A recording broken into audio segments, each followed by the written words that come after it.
All right, everybody that's just jumping on, please sit tight. We'll be started very shortly. We're waiting on a guest. I think it's his first time on a live event, so it may take him a few minutes to jump on through as he follows the prompts. So, righty. Again, just sit tight, and our guest will be here very shortly.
All right.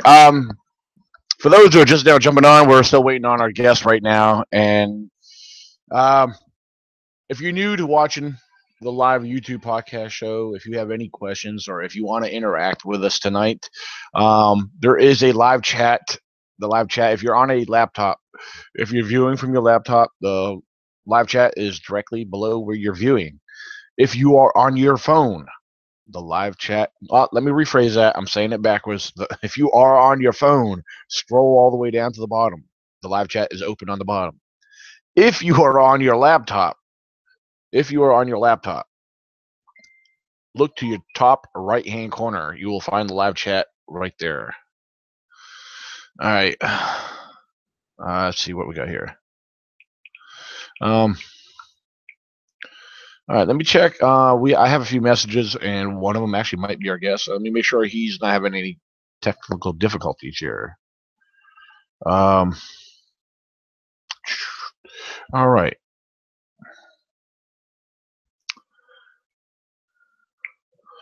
Let's see. All right. Well, it's showing that he's active. Let me see if I can give him a call. It hasn't showed that he's seen the link, so.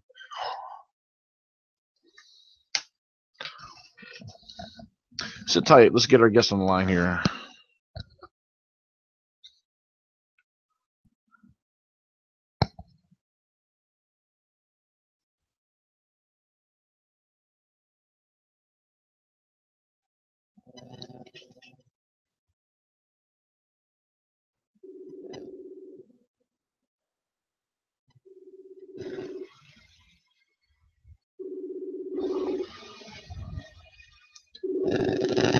All right.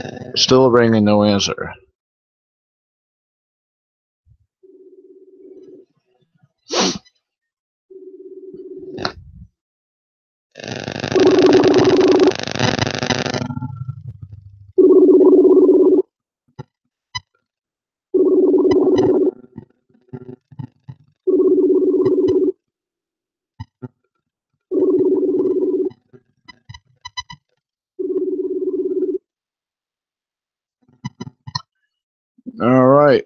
He is not answering. It's showing that he's live and on. Oh, that he's on live.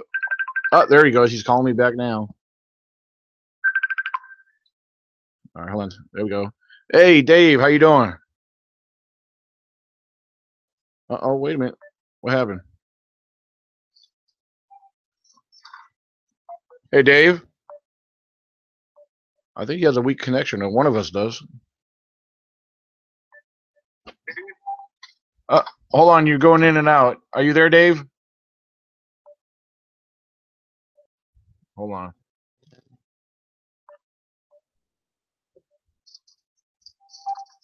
Hey, Dave. Hey, can you hear me, Daniel? Oh, yeah, I hear you now. Okay, great. How you doing, buddy? Not too bad, not too bad. Yeah, did you see the link I sent you?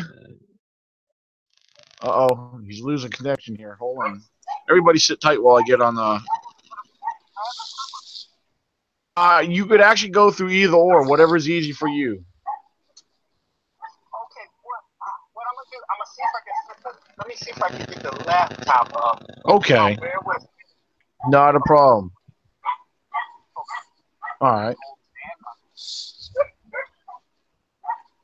Hey, Shaky, I see you made it on here. How you doing?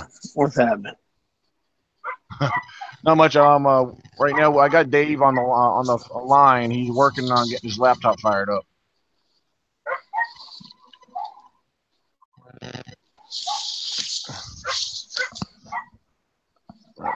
So I'm actually gonna mute myself in just for a second here.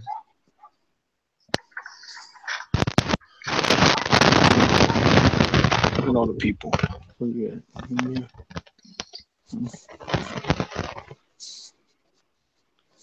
See, where you at? Where the hell are you? You ain't invisible here. See, the camera on this side. There you are. There you go. There's my Squatch cat. They can say hi to everybody when damn is muted. Yeah. Say hi to everybody.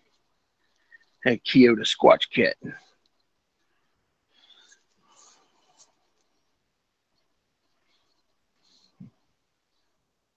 I guess I got enough behind.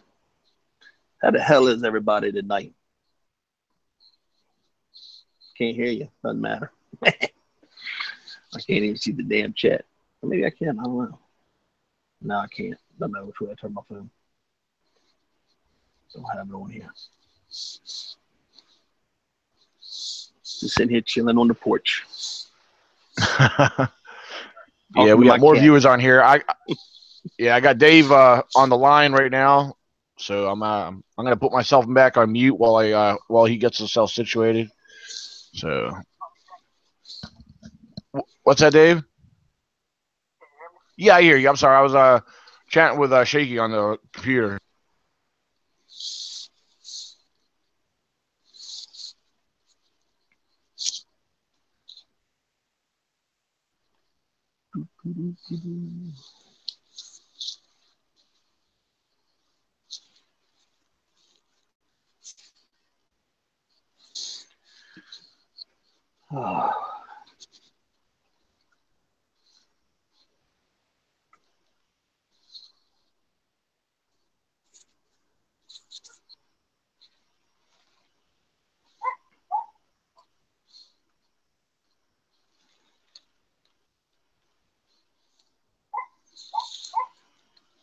See, y'all get to tune in and just look at my pretty face. How y'all like that?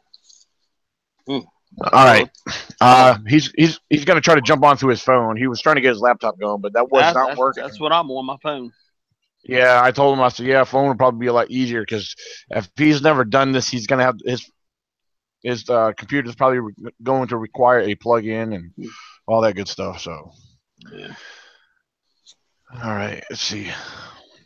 So yeah, it shouldn't take him too long to go on through the phone. I think it's probably actually a lot easier, ain't it? Yep, I think so.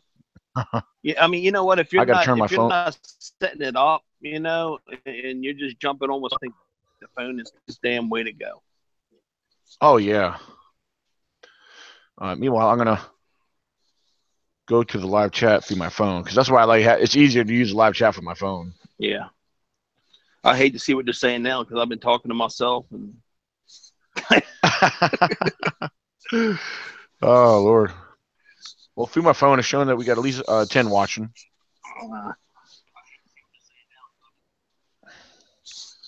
All right. We got Bill Lancaster watching, Art Penna, Patrick Cassidy, Nikki. Who else? And that's about it. It's pretty cool. Yeah, if you're not seeing nobody, seeing my face because I got my camera turned off. I'll have it turned on in a second.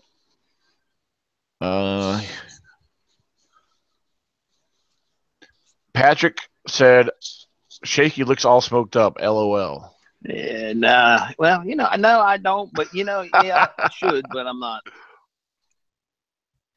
I wish I was. Let's say I wish I was.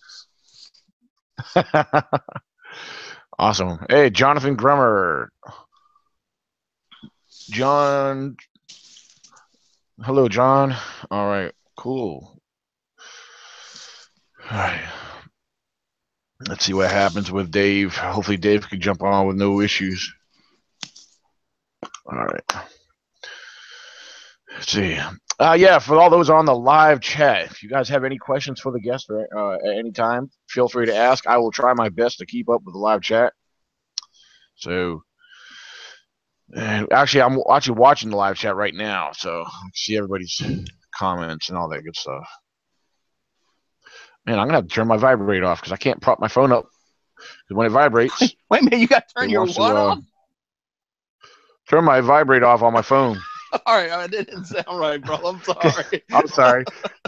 Because I got the volume down where it's just vibrating. Man, what are you doing, Cat? I don't know. Let's try that. Last time the notification went off, it dropped my phone. So there we go. All right.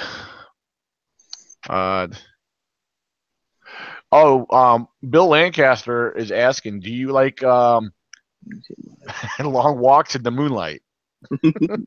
Who, me or you? You. Yeah, I love them. Why? You coming over, Bill?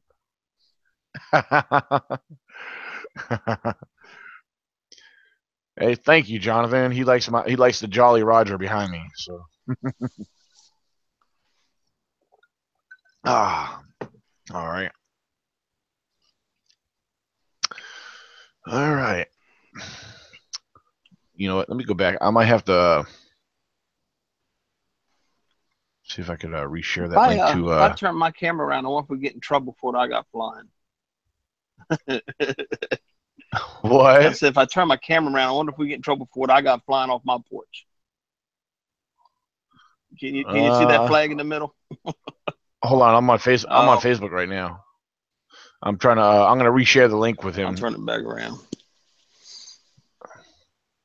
I don't know what's going on here. Let me.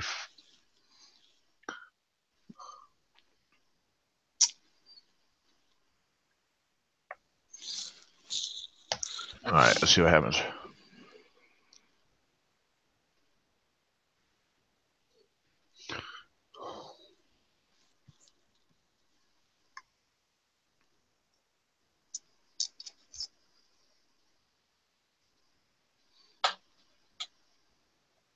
See what happens.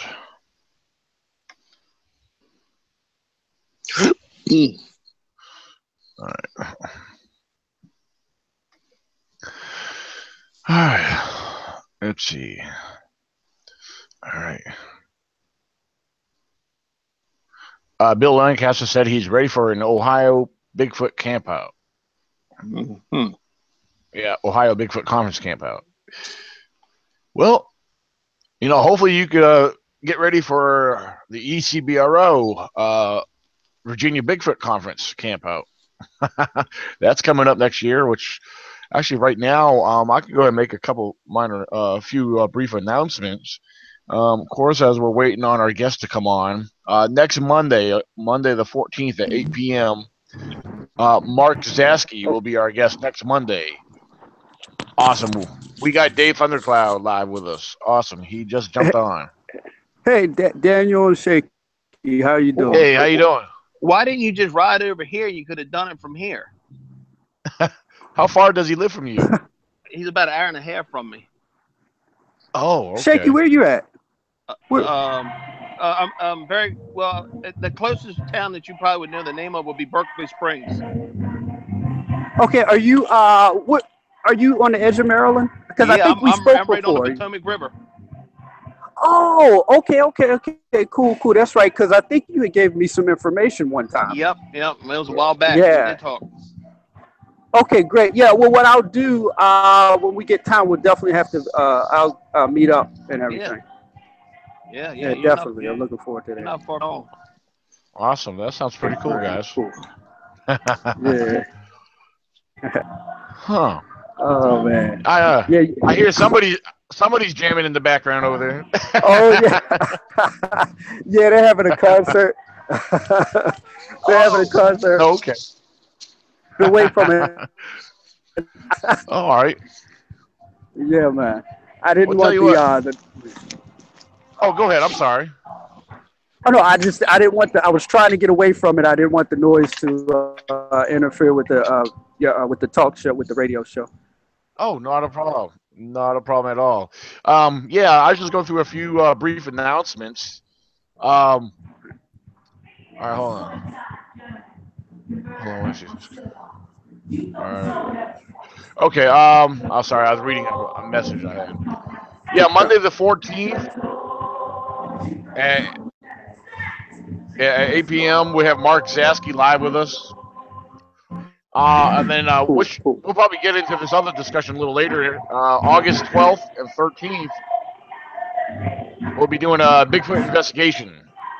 And Dave is a part of that. That's coming up this weekend. So that's something to look forward to. Great. Hold on one second. Let's see. I'll tell you what, we're going to go ahead and try to jump right into this. Now, one thing I want to start off with is, Dave, I want to ask you, now on Facebook, you use the name Dave Thundercloud. Right. I was wondering, could you kind of give us a rundown of, did that name originate from your family, or how about did you come about with that name? Well, actually, I was trying to come up a got on Facebook because I'm new to all this technology, so you have to excuse me. Oh, okay. Yeah, when I got on a long time ago, I set up a page, and I used the name. It just kind of, I was just sitting around, and I said, let me just go ahead. I'll use this name. And it was basically, when I got online, I was just scared because it was so new to me. I said, oh no, I don't know what name to use or and I was always used to the old. In the old days, we believed when you got online, you'd always have stalkers and things like that, Right. And I come from an old-fashioned family, and they were like, well, if you get online, people will come after you and all that. So that's basically okay. a strange name. But yeah, you're right. As far as online, I mean, Shaky can tell you, there's a lot of weirdos and wackos on it. Right, I'm learning that fast, brother. I'm learning that fast, my friend. Yeah, you'll learn eventually which ones to deal with, which ones to get lost with. Hey, look, when we're not on the air, I will tell you a story what happened to me last week. You won't believe it. I mean, you won't believe it. Oh no. Oh no. Well, listen, I just had a guy, he was I think a researcher in Virginia, and I forgot his name, but we had a good talk. He called me, we talked for a while, and then all of a sudden he said, well, I like to take the guys in the woods and tie them to the tree and get them butt naked. And I said, man, okay, that's it for me. And this guy's out of Virginia? Yeah, and I forgot his name. Well, I guess it'd probably be inappropriate to say it on the air, but crazy, man. You'd just be surprised. I mean, it's just crazy. Wow. It's Man, crazy, man. If I say the name, you think if I say the name, you think it might ring a bell by any chance? No. No, I'm sure. I mean, if he calls again or whatever, and then I'll let you know. Okay, no problem. But that's why we have Shaky to protect us. We have him to protect us against predators. Awesome. Oh man. We'll tell you what. I was wondering if you could give us your history in squatching. What got you involved with squatching? Okay. Well, what happened was in 2016, because because we've talked before. I'm pretty new to it. I haven't been around as long as you all have. Right. Saying, what happened was sightings in Maryland. So what I did is I went ahead online. I checked some reports on the sightings because to tell you, when I started, I was a semi-skeptic. I guess you could say a semi-skeptic, where I believe that if there were Bigfoot, it started with Patty, and after Patty, if Patty is deceased by now, which I'm assuming, then there were no more after Patty. Also, another idea I had was that if there were Bigfoots, they were only in the Pacific Northwest, maybe Europe, like as in Russia, places like that, Asia. But I never believed that we were like in our own backyards. So I guess you could say like I was a half skeptic. I wanted to believe, but I just didn't believe they were here, Right. So what I did to answer your question is we had a couple reports in the state of Maryland, and I was kind of ho-hum about it. I said, oh, it's probably nothing. And then I started, I checked the reports because we had a 2016 incident. We had, I think we had one sighting in 2016. So what I did is I started researching and backdating from 2016, and I tried to go as far back as the 1900s just to see if there was a history of Sasquatch. The other one was the Dog Man, and then I found out that we had a lot of cases in Maryland. So that really, and from there I just started researching the dates, locations, the towns, and everything, which really blew my mind, especially coming from, like I said once before, I think or a skeptic. That really just blew my mind. So what I did is I started learning what I could. Actually, I have to thank you because when I first started, I was in this really by myself. There's not a lot of researchers in Maryland, and you were one of the first teams that I reached out to, and I wanted to thank you for that because you had actually invited me to some campouts that you all had. Yeah. So absolutely. Right. So I thank you for that because you were open. Were going to allow me to come and because I really thought a lot of the researchers and the Bigfoot guys were kind of standoffish, like hey, this is the team, you can't be in it. So that's why I started doing a lot of solo how you say investigations. Right. And that's actually sometimes probably one of the best ways to actually do it. I go a lot by myself. And sometimes you don't have to. I mean, it's good to have others with you, but sometimes it's almost like having extra people with you could be a slight interference with anything that can be out there. Let me think. Now, there's something I did want to ask you. It was actually regarding. I don't know if I should bring it up. I know you know Greg Corbin pretty well, right? Greg Corbin from Virginia Beach. Bear with all the names. Greg Corbin. What's that? Come on, please. Greg Corbin. Pop in my head. Is he one of the researchers? Kind of tall. Yeah, he's part of our team here. He's kind of tall, might be about my height. Oh, Greg. Yeah, dreadlocks, Greg. Yeah. He lives down in Virginia Beach. Like a great guy. Yeah, he's actually moving here in Waynesboro. Him and his wife are staying here for a few days. Well, he had to go back home. His wife is still staying here. She just started a job up here, so he'll be coming back up here to they're supposed to be moving into an apartment until their house is ready. So, Okay. but yeah, he's actually because where the Virginia Beach from here is like over 3 hours. So Okay. Whoa. Okay. Gotcha. yeah, Yeah, that's good. Yeah, Greg is real cool. Because I think you and Greg had a team together, right? You all had a team Oh, yeah. together, right? When I first started, I was watching you. I loved you all show on YouTube. I loved the camping trips, and I would watch you all. And there was one that really made me laugh. It was one when you were doing a night.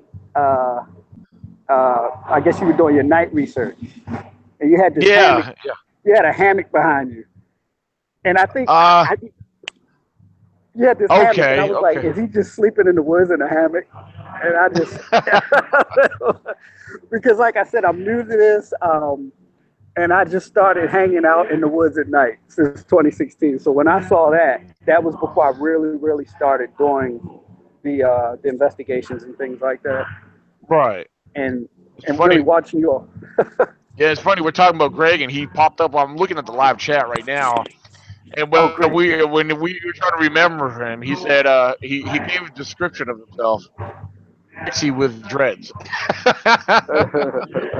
So, and this is what I wanted to jump on regarding. That's one reason why I brought Greg Corbin up, because one of the things he mentioned to me that you guys are going to be trying to work on putting a book together. So, Greg and I. Yeah, that's he's actually mentioned it on the live chat. Well, hell, if he wants to, I'm down. I'm fine with it. It sounds great. Okay. It's actually he kind of gave me a rundown about what the idea behind it, and a lot of it's actually a lot to do with the Native American history. Okay. A lot of the Native American history that a lot of people actually either ignore or just not familiar with. Because I've been doing some recent research on the local Native Americans here in Virginia, and I live in the Shenandoah Valley, and a lot of people, when they think of Native Americans, all they think about is Cherokee. They don't think about all the other tribes and the other bloodlines. So there's so many different ones, and of course, there's people here that try to say the Bigfoot speak in Cherokee. Cherokee wasn't the main. I know Cherokee. I did some research. Oh no, you're all right. The Native Cherokee, they were more in the southwestern lower corner of Virginia, and their time period wasn't really all that long here. But yeah, the main language is let me see if I can say it right. The Algonquin language, right? Which that's basically what most of the natives spoke of it. Yeah, there's so many different tribes here. I mean, I could you got the Mattaponi, the Pamunkey.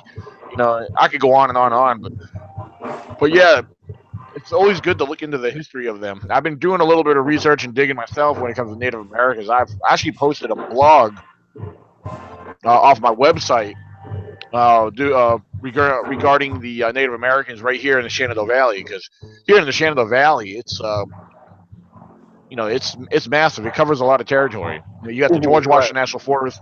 It's like over 130,000 acres of national forest, and that that's not counting the other forests it runs into, like the forests that run into West Virginia and other parts of Maryland, the western parts of Maryland.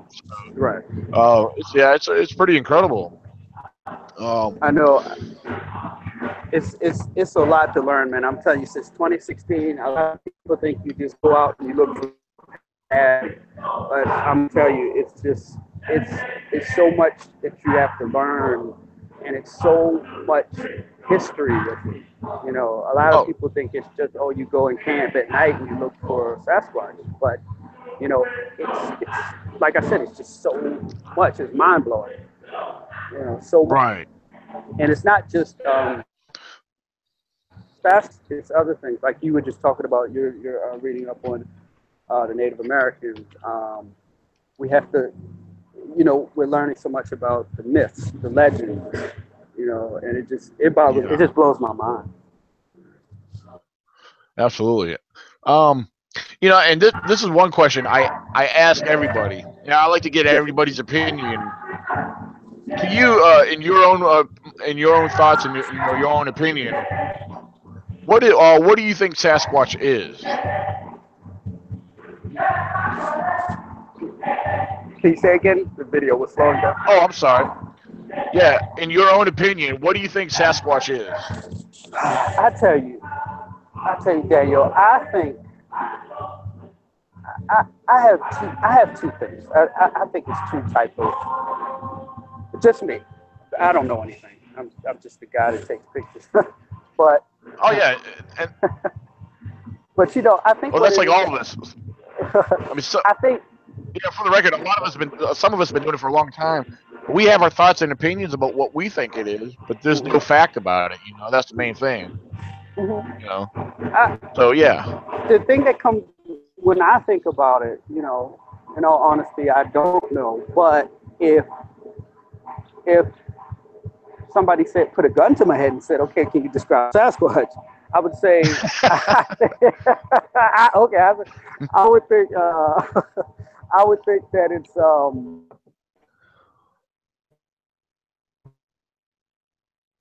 that's a type of crime or something, and a type of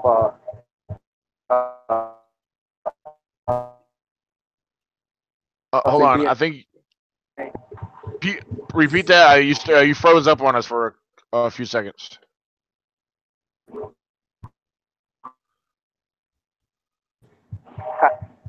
Okay, how am I now? Okay, there you go. I hear. All right, I hear you now. Yeah, you kind of froze up there for a second, but yeah, I hear you now. Uh-oh, I think he's just going back up.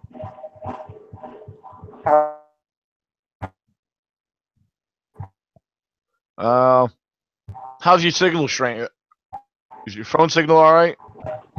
It should be pretty good. I tapped into a government building, so. Oh, okay. I mean, I can hear you, but you're breaking up real bad. Okay. Let me see. How am I now? Okay. Right now, I hear you. Okay.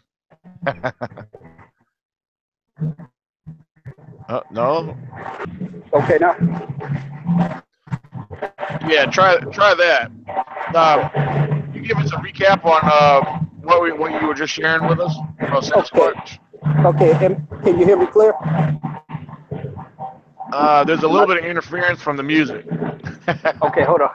Let me move. What I'm gonna do. Hold on. I'll try to move for you right now. Let's see. Hold on.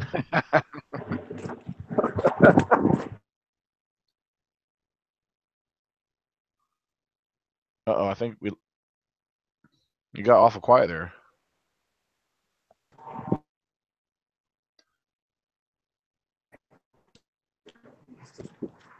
There we go. Okay, cool. You're fine now. Oh yeah. Oh, okay, great. Yeah, I hear you real good now. Okay. All right. Yeah. So what I think it is, I think it's maybe perhaps three type. I think one type is a primate human. I think that may be one type, and also I do believe in the I guess you would call it I call them biblical ones. I don't know. I think those are the ones, like, you know, you hear a lot of the Nephilim. Right. Okay. Okay. Right. I do believe.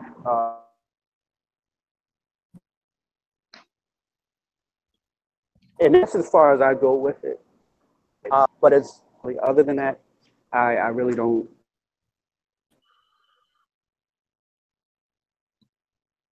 Uh-oh, he's breaking up again. Okay. But two theories that. No. What's that? Come again?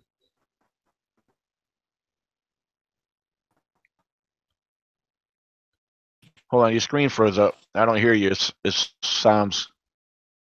He's muted right now. Okay. Is it okay now? Yeah, I hear you now. Well, yeah. Okay.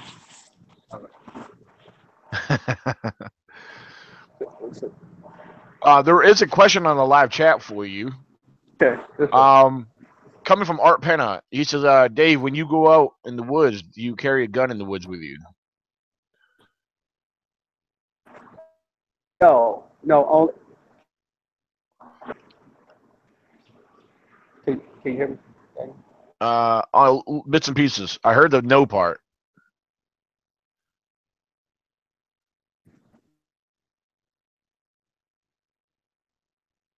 Sound now. How do I sound now? Okay. Like, yeah, when you're moving around, as you're moving, I can hear you.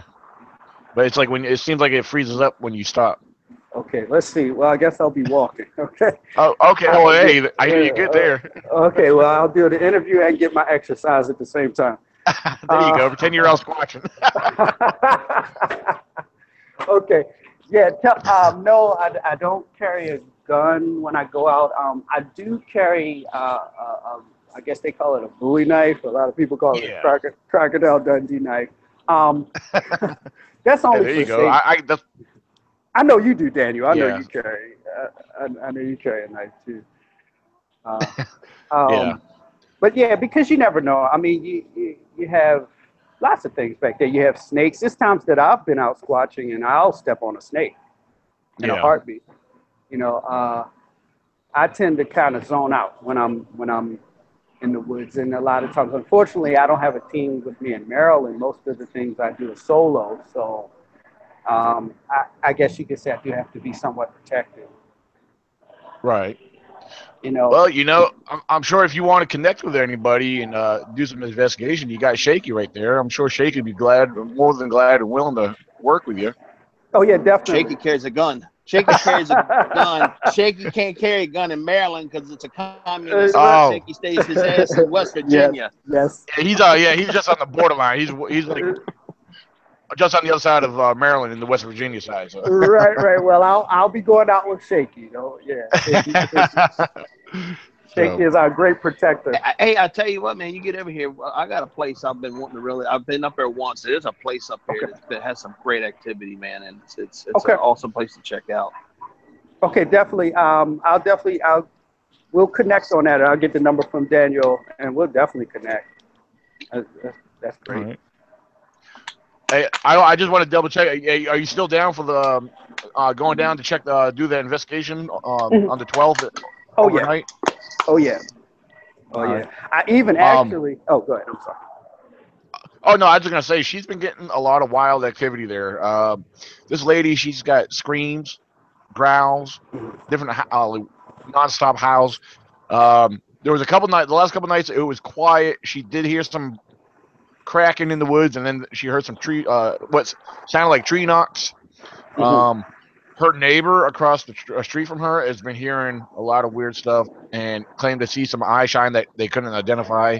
And she's had something hit the back of her house that shook her balcony, and when it woke her up about 4 or 5 o'clock in the morning, and she went outside and didn't see nothing.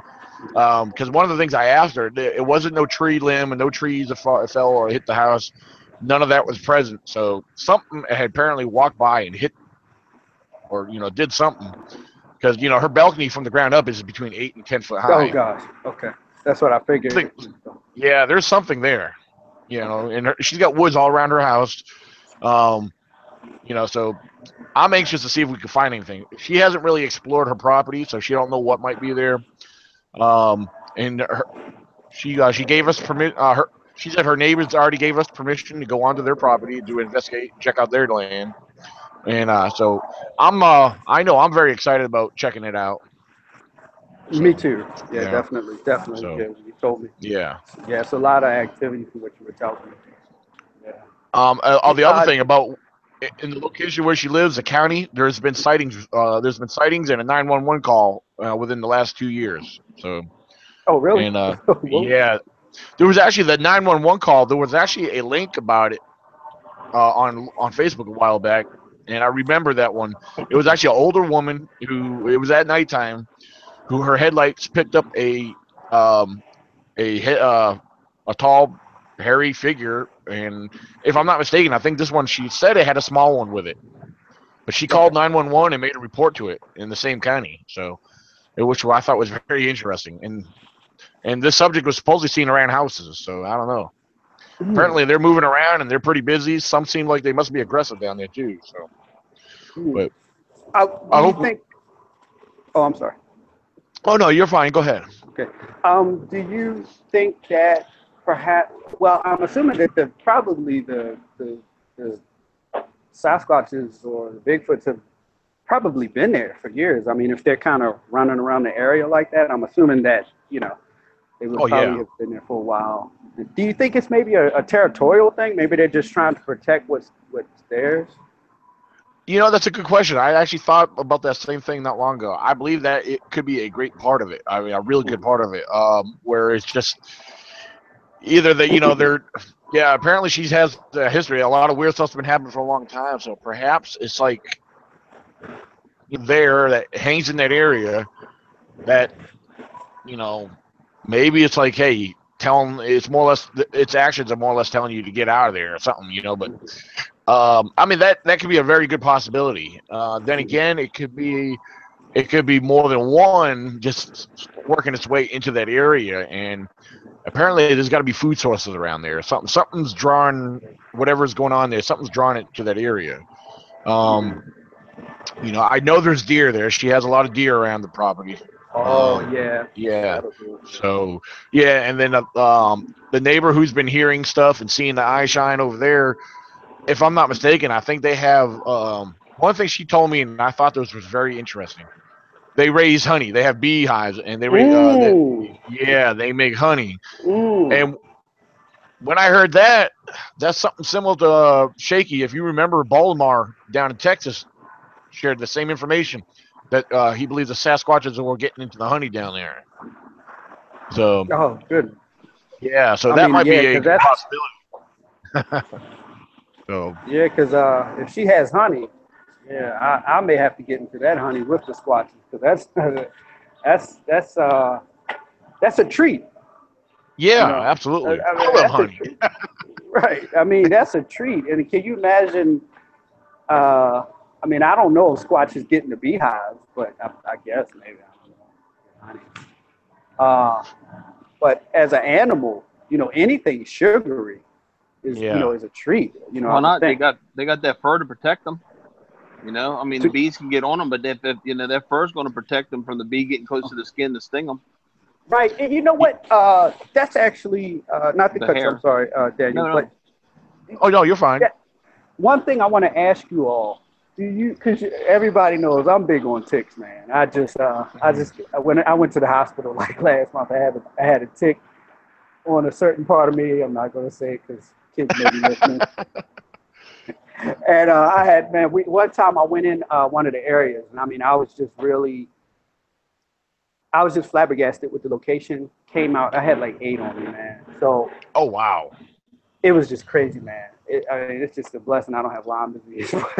But anyway, do you all feel that perhaps the Squatches have a certain, because of their skin texture or fur, because I've heard not all of them have fur, that maybe that protects them from insects or things of that type? You know, that's a good question. I think I would have to say, in my opinion, I believe that's a good possibility. Kind of like what Shaky was saying about the bees. You know, right. We know bears get into beehives and bee nests all the time, and you know, you see bees swarming all around them. You know, and their skin, they must have such thick texture. You know, their skin must be tough to where the penetration must. You know, it must not phase them as much as like, you know, it would us, because we're fragile compared to a lot of wildlife because they're adapted to the nature. And you ready for my 2 cents of this? Oh yeah, go ahead.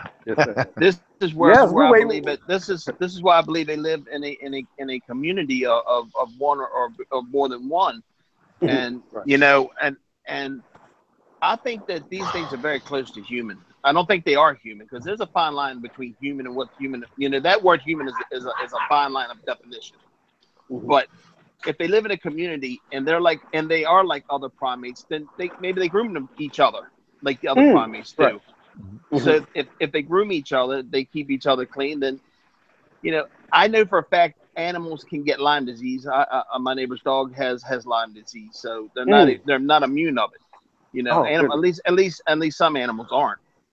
But you know, but I do believe that they can groom each other, and take and prevent some things probably from that aspect.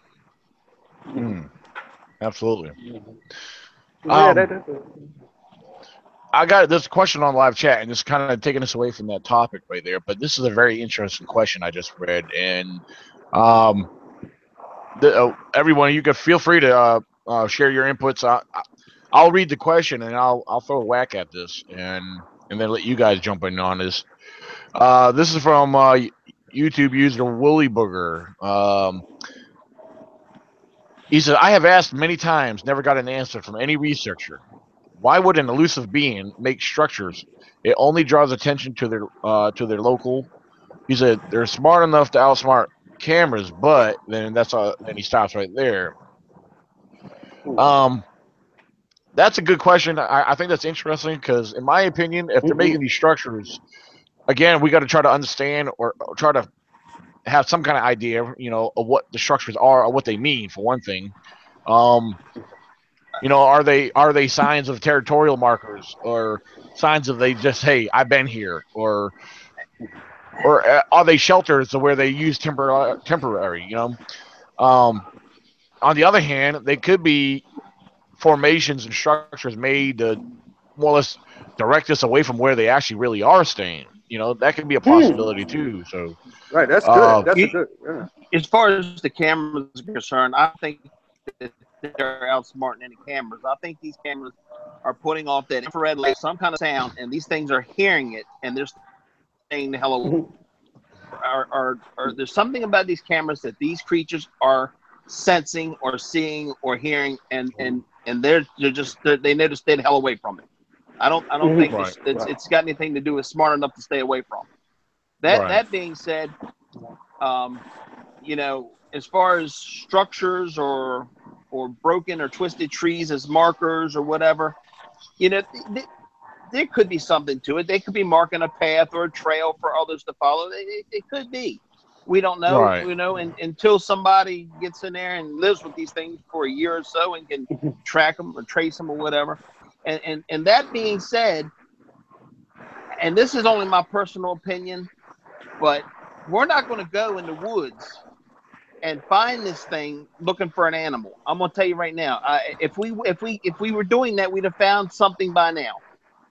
If you want to find a Bigfoot, you need to go in the woods and act like you're chasing an escaped convict. You need to track this thing like it's a person, like this thing was on the run. These things are not only, they have intelligence, but they have a lot of instinct, and their instinct tells them how to hide. It tells them, how not, how to stay the hell away from us, how not to move, how to camouflage in, and how to move at night and not during the day or whatever. It's. But if you want to find it, you're going to have to track it like it's a person. If it's an animal, these things are like it's an escaped convict. Absolutely. Baldemar said, first of all, he said, "You're right, Shaky." Then he goes on to say, "Amen."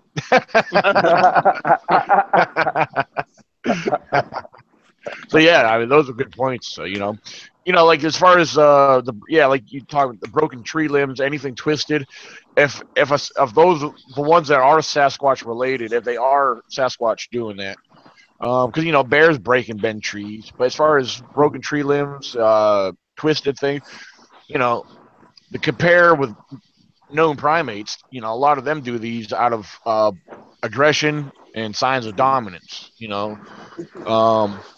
So yeah, I mean, it could be a number of things. So, but yeah, I don't know.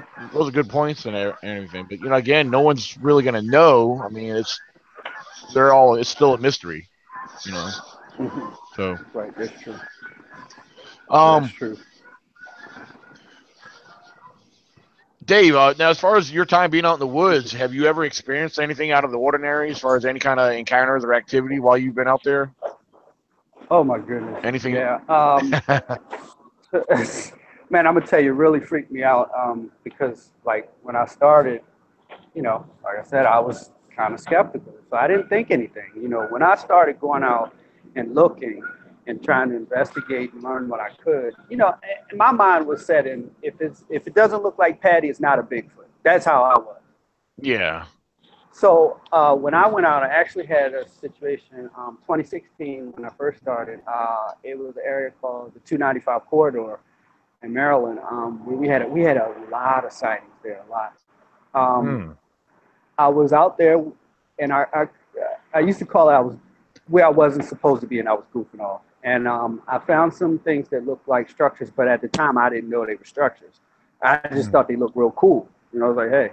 So I was fooling around and taking pictures, and I was videoing, and it was dark, and I heard what sounded to be two, I guess you would call it bipedal footsteps. And one was probably, I'm not really good with numbers, but one was probably,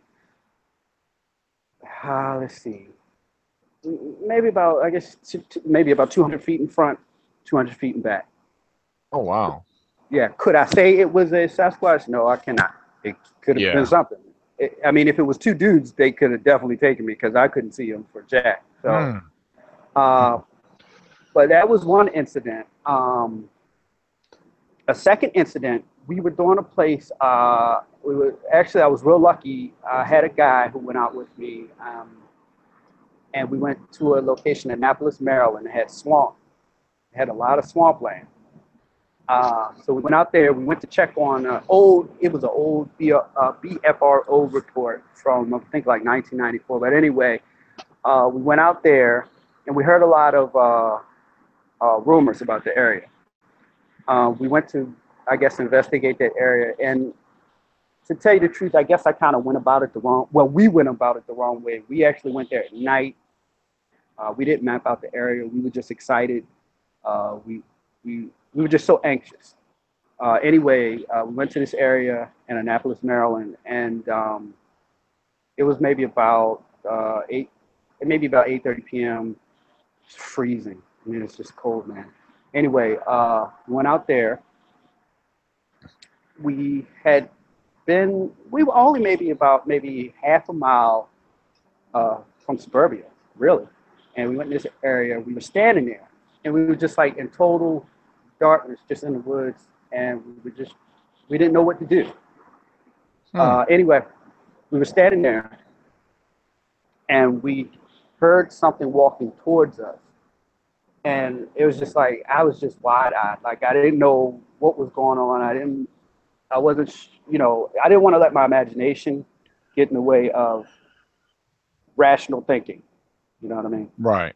But it was something walking towards us. It was in the dark. Once again, was it Bigfoot? Not sure. Could have been something else. But anyway, it was walking towards us, and we got the heck out of there, man. Like, it just really freaked us out. Anyway, we went back the next day. We checked the route that it came up, or the trail that it came up, or it was walking towards us.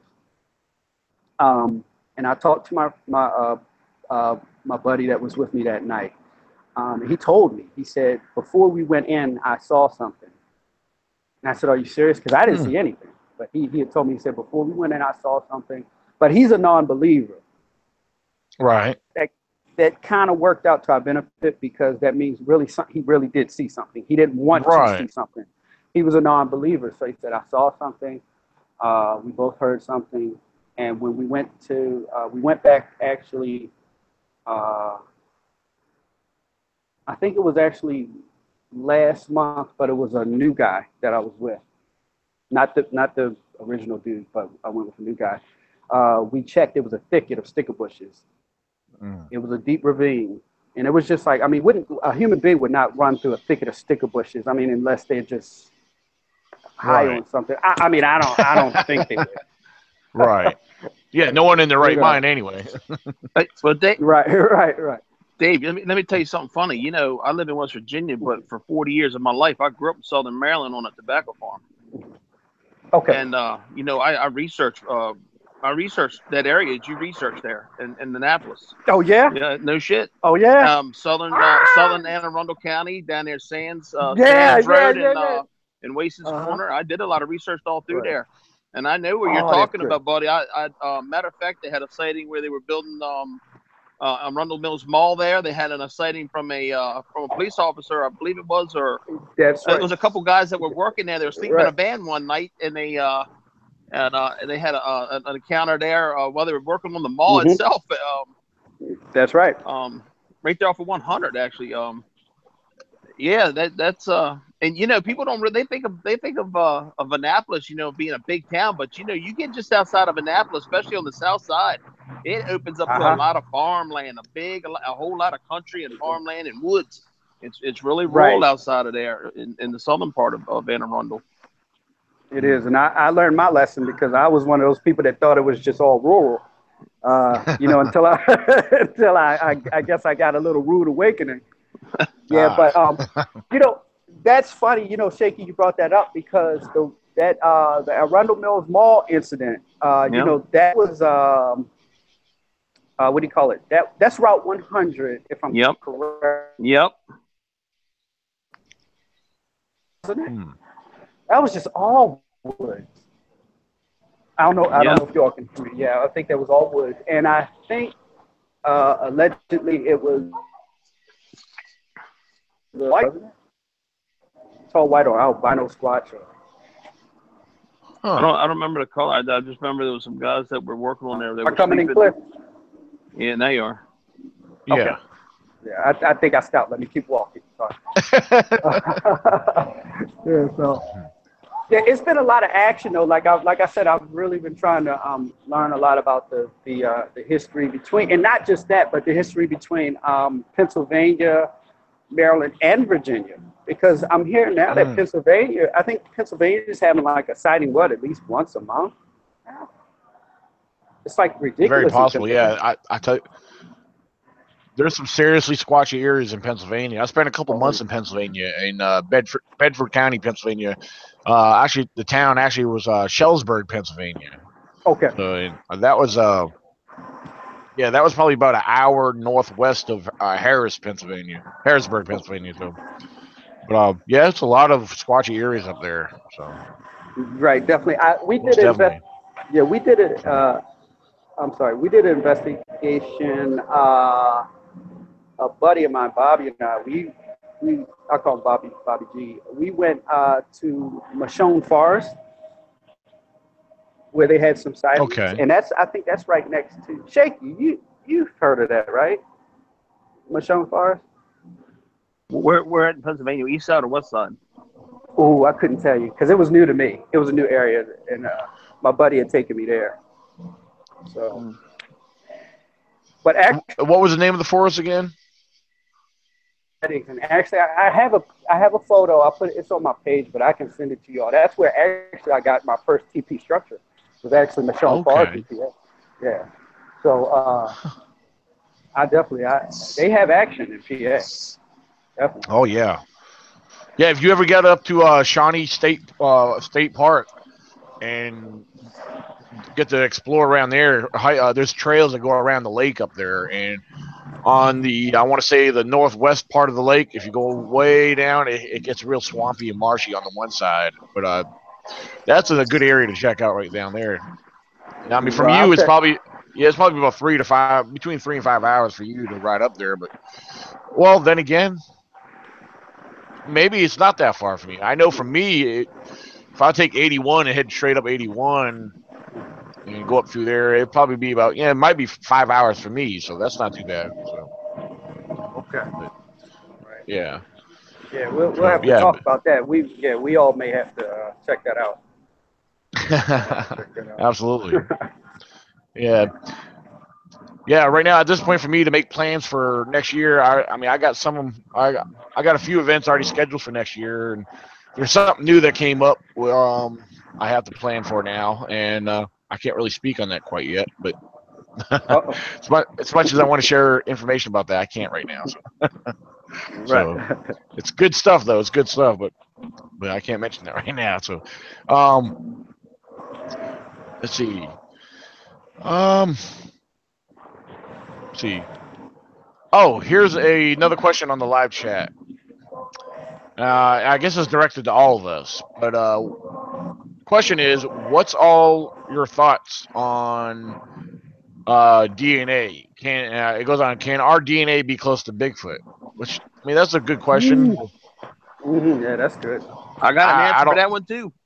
Yeah, I don't see why it wouldn't be, because I mean, even if they are a primate of their own kind, chimpanzees' DNA is just like ours, so why not? You ready for this and one? if it is human, yeah, go ahead. Just like you said, chimpanzee DNA, 98.6 or 7 or 8% human DNA. All right. The answer to this is not going to be in the DNA. It's not going to be in the DNA. The answer to the Bigfoot is not going to be in the DNA. It's going to be in the chromosomes. Okay. It's going to be in the number of chromosomes. I'm laughing at Greg's comment. Greg said, Shaky has an answer for everything. I do. Greg, I said,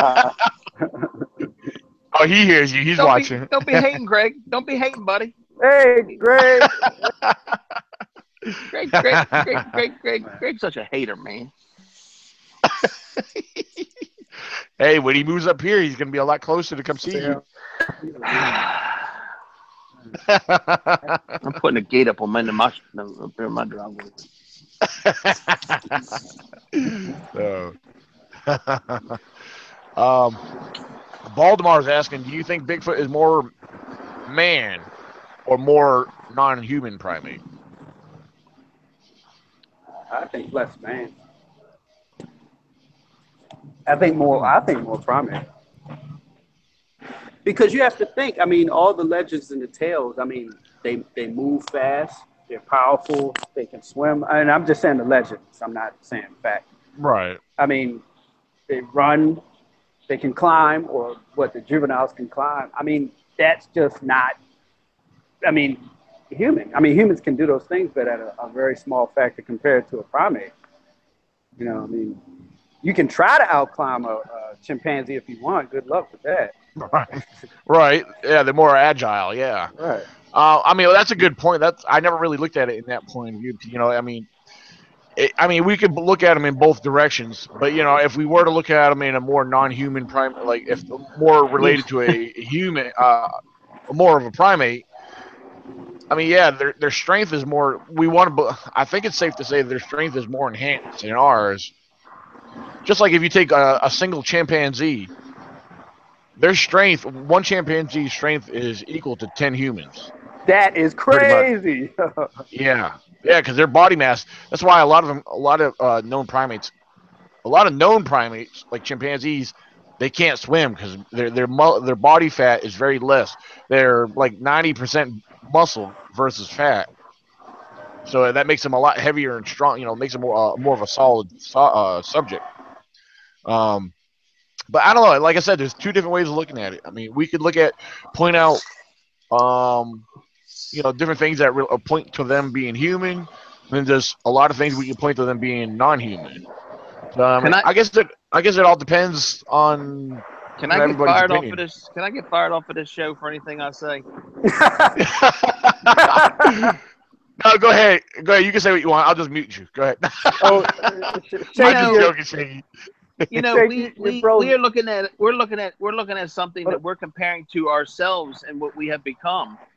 You go into South America down in them jungles, or you go into Africa and into those jungles, and you take a man out of them jungles and compare him to what we are as far as his speed and agility.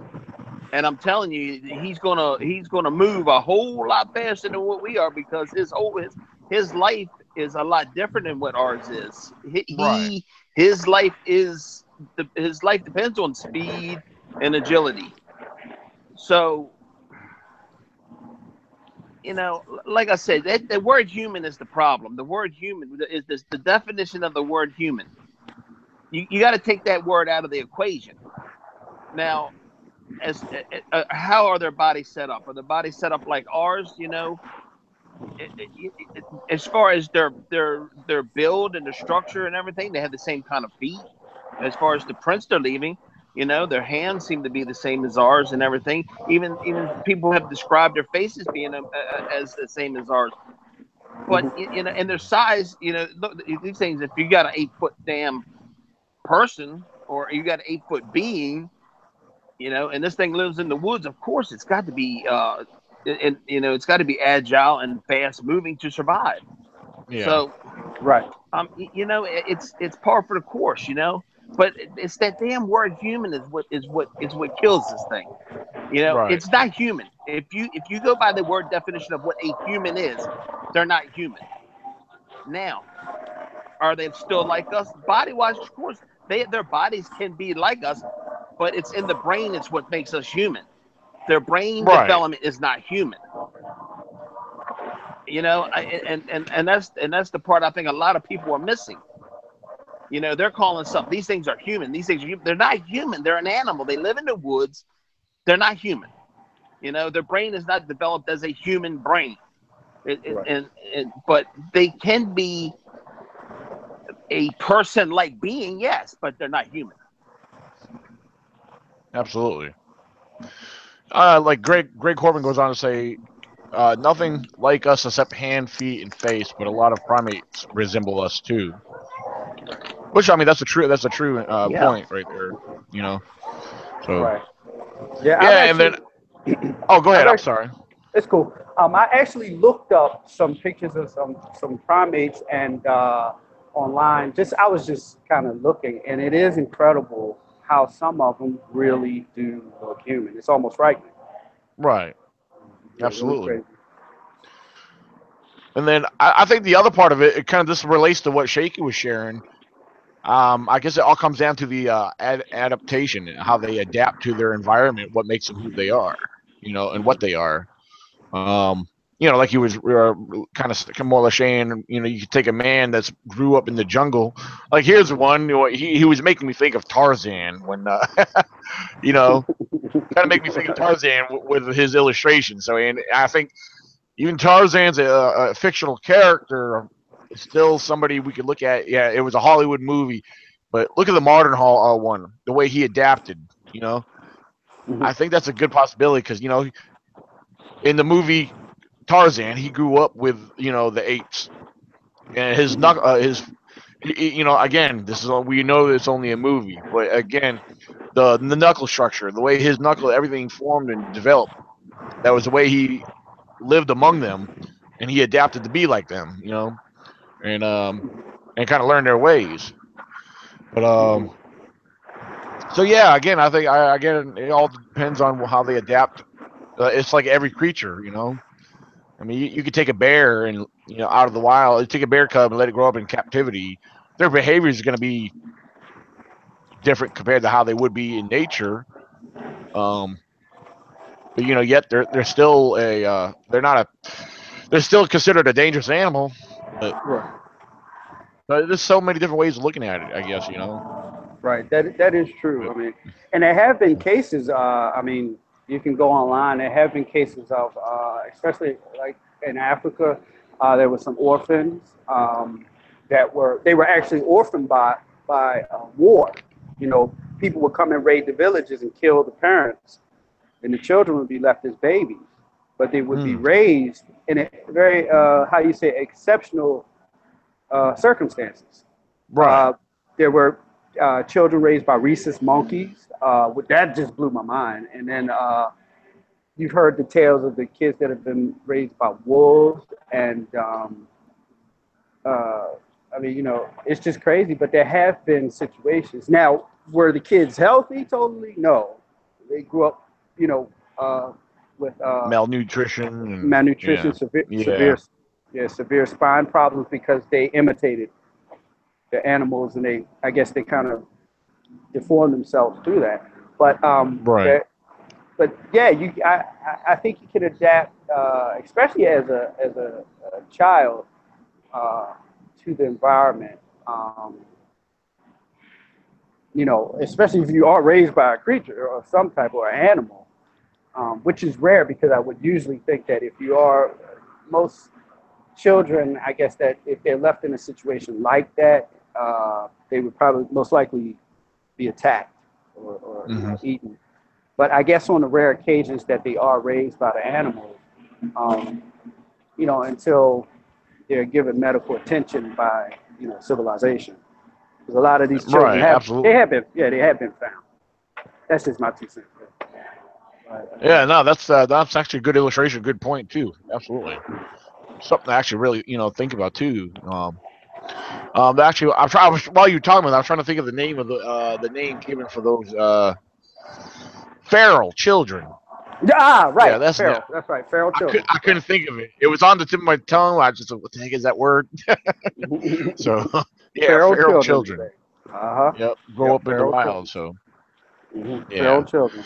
So I don't. There's some people I think you don't hear about it, but I think there's some people that think there could be some minor cases of still wild. People adapt. Growing up in the woods and becoming a little less not so civilized. I mean, kind of like there's ancient Indian tribes that used to send Indians out, in the woods all by themselves, where they were separated from, mankind to be on their own, and then they weren't so civilized, anymore, and they become adapted to wild, Right. So, Right. Do you think that was to kind of educate them on wilderness survival and hunting skills? Yeah, a lot of it. I think that's part of what it was. As far as there was more to it in a spiritual sense, but yeah, it was more of a survival thing. Hold on. Greg wants to jump on in here. He just got home. Greg, check your messages on Facebook. I'll send you a link. All right. All right, hold on. Give me 1 second here. Let me see if I can get Greg in here. All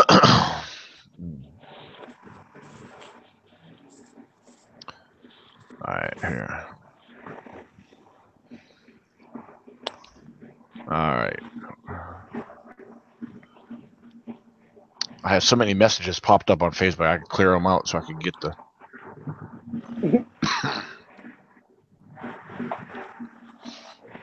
Just too popular, James. Just too popular. All right, here we go.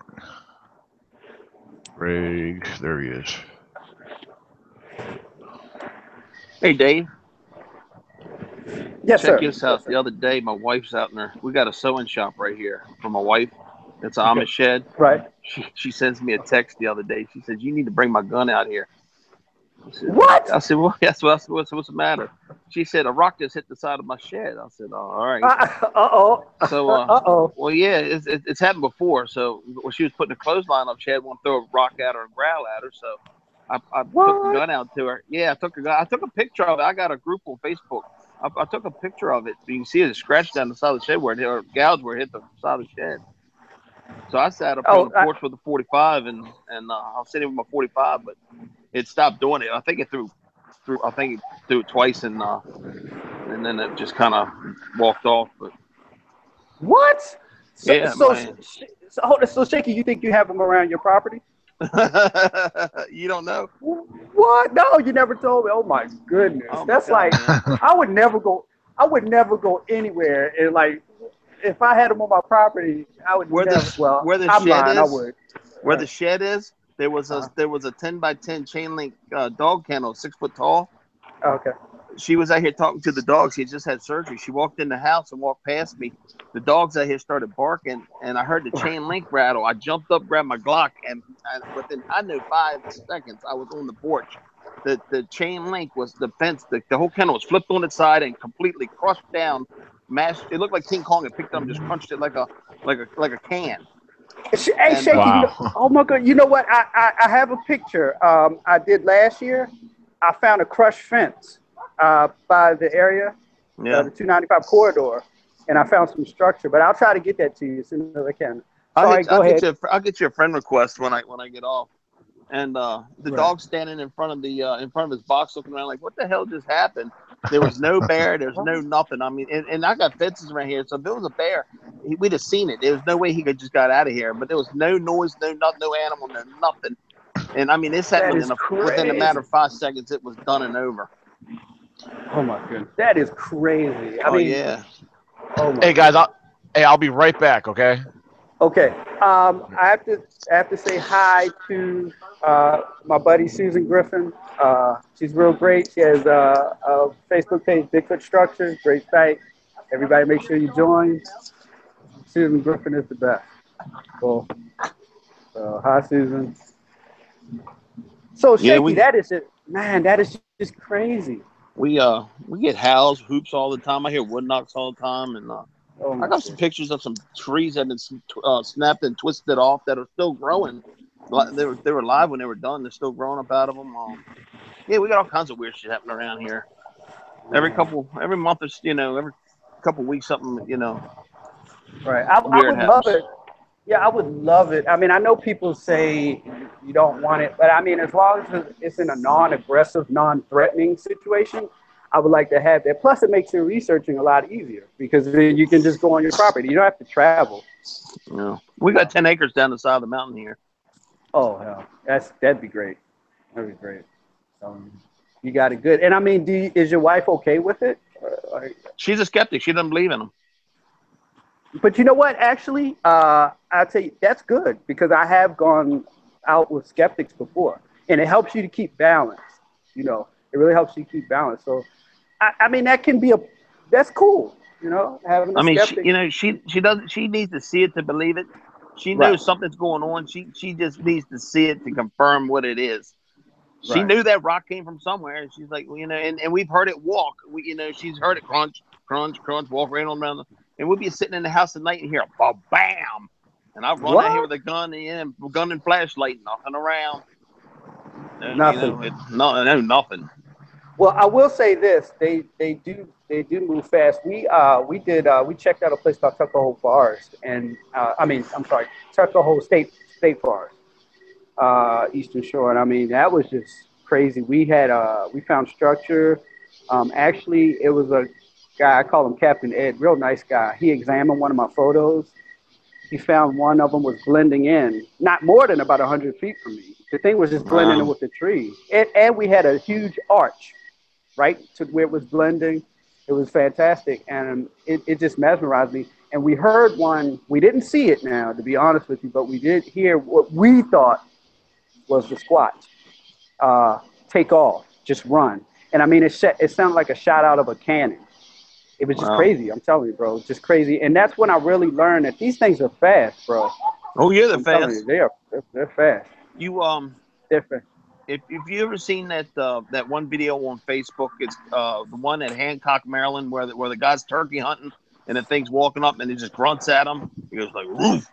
I think you and I had discussed it's called that. Facebook Find Bigfoot or whatever. Anyway, that's right across from me. That's in a straight line. It's only a couple miles.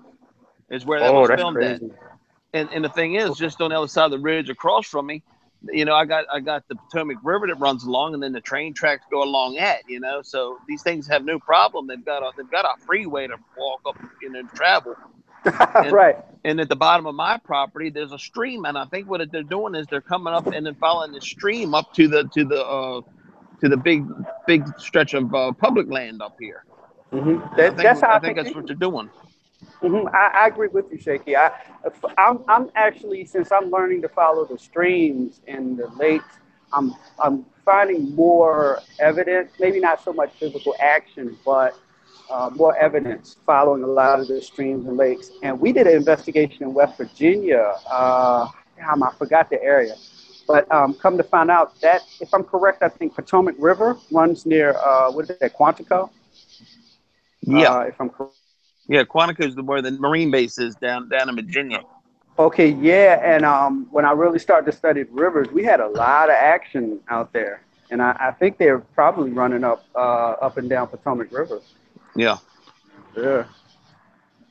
Hey, Dave, I know you're on your phone, but I don't know can you see the? Oh yeah, you see the pictures I have pulled up on the? Oh yeah, thanks. Yeah, I got your pictures pulled up right now. Yeah, great, thank you. Yeah, now here's an interesting structure right here. I'm gonna go through some of your pictures here. If you want to talk or share anything about them, feel free. Hey, bro, look at that one. That one's wild. That's where I got those ticks, man. That was not cool. Oh, yeah. Wow. Yeah, That there is that's very actually interesting. okay. That one. Now let me tell you, Daniel. That one was what we found near. Was where we found the incident up on by something. That was the incident I told you about where we went at 8. We went at nighttime, around Right. like 8:30 or something. Right. That was right next to us. Right next to us. Oh wow. Shelter, Greg but you just. know. Oh Oh no, I'm sorry. Go ahead. no, let Greg talk. It's fine. Oh no, I was just saying he mentioned that he tried to get on, but it didn't work for him. But so, all right. Okay, yeah, this one's recent. This one's, I felt, I mean, personally, the trees were bent. If you could tell that the pine needles kind of just used, I guess you could say were used for coverage for something, I don't know. But the trees were Right. bent to the ground. They were not broken, which really fascinated me. That really Wow. fascinated me. But it's almost, I want to say perfect, bent, they're not broke, and then they actually lead into coverage. You know, with like, I mean, you could actually go under there and lay down and cover. I mean, you have the cover that you need. Right. Almost like this is like perhaps this could have been used as an ambush spot, like where they could take cover and maybe ambush prey or something, or use a shelter or something. Right, exactly. The one you showed before. Oh, I'm sorry. Oh no, I was gonna say. Let me hold on one second. Let me come back to the main. All right. Hey, do you see my mouse cursor moving around? No, I can't see it. Oh, I see it now. Okay. I was on the wrong screen, but yeah, I'm looking right around here, and it looks like there's like you could get underneath of there, and something could easily go under there, under there. Right. Yeah, I think you can. Because yeah. when I went in that area, I got that shot. You can crawl on it. As a matter of fact, me, Shaky can go under there with enough room to move around. Oh yeah. Evidently, you ain't never met me in person. I will.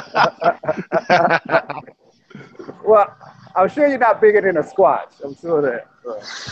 Oh boy. No. he's a little guy now. Now this is interesting. Well, you got something in a circle here. Yeah, it does appear to be something there. Yeah, and you know what? I'll tell you about that. Actually, I have a young lady who she has I think the Bigfoot and the Dogman on her property. So what I did is I ran that photo past her.